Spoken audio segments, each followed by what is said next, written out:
So we have actually started implementing many of these. What we are doing is presenting how these actions weave into so many other strategies across government, such as levelling up, such as the health inequality strategy, such as the schools white paper. What we're not going to do is wait for the last thing to be ready so that we can give it to a nice package for the Labour Party to criticise. And I think it is laughable to say that Labour is decisive on this. They had an internal inquiry into racism in their own party, the Ford inquiry in 2019, which has still not reported 3 years later. So it is a joke for them to sit there, to stand there and tell us that we're late a year after we've actually started implementing the actions.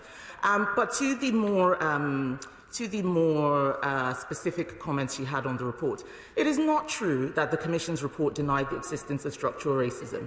It is not true, and if it did, she would have been able to stand there and read out the section. In fact, what the Commission said is that they did not find institutional racism in the areas they examined. And there is a rhetorical trick that is happening around this question. There is a difference between racism and institutional racism, which has a very specific definition as defined by Macpherson.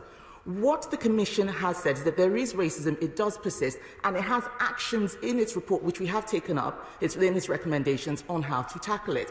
It is quite wrong to conflate the two. We see crime in our country every day, yet we do not say that this is an institutionally criminal country. And that is the same way that we look at accusations of racism.